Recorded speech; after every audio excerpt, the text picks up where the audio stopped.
Good morning, and thank you for being here this morning. I understand that there are a lot of conflicts at the legislative building and in state government, and we will we'll go through this in a quick fashion. But there were a couple of things that we wanted to talk about today, and we think it's highly appropriate. And that would be steps that we can take in state government to address needed transparency.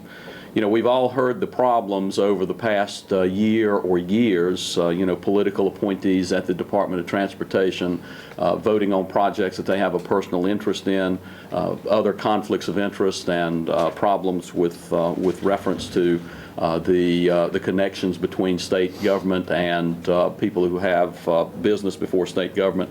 The question about whether money trumps merit in terms of hiring or in terms of decisions that are made by state government. And all too often amongst the people, the perception is that who you know is much more important than your qualifications in public employment and appointment. And so we've got two initiatives that we wanted to highlight that would be in the nature of steps in the right direction. Don't think it'll solve all the problems we've got, but certainly steps in the right direction. The first has to do with Governor Perdue's Executive Order Number 2, and Representative Killian is going to talk a little bit about that. But we've got bills that will be introduced in the House and the Senate that will codify the proposals that she's made. And the second is a bill that I'll be introducing in the Senate, and hopefully we'll have a House version of it as well, that would make recommendations by public officials for state employment or state appointment public records. All too often you have somebody who is not doing a good job in the public, or maybe making decisions involving certain aspects of private enterprise that the state government has interaction with, and we don't know why that person was appointed. We don't know what connections might be out there. And so the bill that I'll be introducing would make a public record any letters of recommendation or any communications dealing with a recommendation for appointment of someone to a public job, or to a job in a state agency, or to certain boards and commissions. The other thing that I want to talk about for just a moment is an update. We promised that we would provide you with a probation update, and I'll get into that after we hear from Representative Killian, and then we'll take your questions. Thank you. Here to speak today is Representative Killian, who is spearheading an initiative like Senator Berger's with respect to Executive Order 2. He'll explain it. Transparency in transportation is very important. I read today that, surprise, surprise, the largest amount of transportation stimulus money will go to the New Bern district. And surprise, surprise, the second biggest amount will go to the Fayetteville district. Transparency is important, and if this initiative gives us complete transparency and accountability, more to the good. Representative Killian.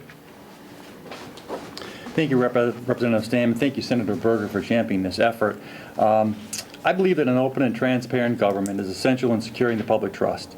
In fact, I consider establishing trust a fundamental element of leadership. This morning, I'd like to mention two issues that I and other House members have been working on that will restore public trust of our state government. In addition to the bill with respect to the Board of Transportation, I also want to mention an issue from last session. You may recall that the Speaker formed a special committee on televising the legislature. That committee met on several occasions last fall and concluded by offering recommendations to begin the process of opening state government by providing webcasts of House sessions and select committee meetings, with the intention of expanding the scope to televising sessions so that citizens across the state can view their state government like they can federal and in some cases even local government. I hope that the Speaker has not forgotten the efforts of this committee, and I encourage him to act on those recommendations as soon as possible. But the second issue, the one that Senator Berger spoke of, does regard transparency in transportation appropriations. We're all familiar with the actions of the Board of Transportation and its historically politically driven agenda. The late 2008 decision to move all loop road money to one loop clearly illustrates the unfairness of this system and was a complete breach of the public trust. I've consistently called for apoliticizing the Board of Transportation, and I commend Governor Perdue on her executive order, which removes politics from transportation funding and moves towards a professional Board of Transportation. I, along with Senator Berger in the House, have each prepared draft bills that codify her executive order in the general statutes to ensure that this order stands. We, as legislators, regardless of political affiliations, on behalf of our constituents and all residents of the state of North Carolina, should champion all efforts to make our government open and transparent. Thank you. Okay, and then before we get into specific questions, just our weekly probation update. As of February the 23rd, there are 112,892 people on probation, 2,987 are on parole. Missing this week are 13,244, which is an improvement of 742 from last week. We still do not have details on who the missing probationers are, where they are.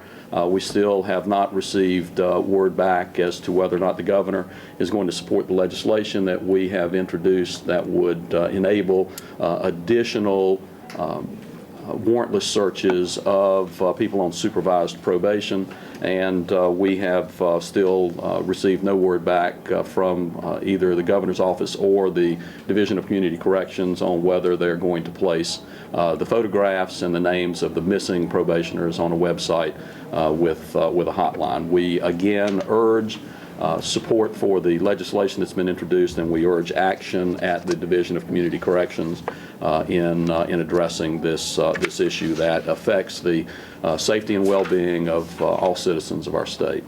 With reference to the transparency issues, I just wanted to add on the Department of Transportation.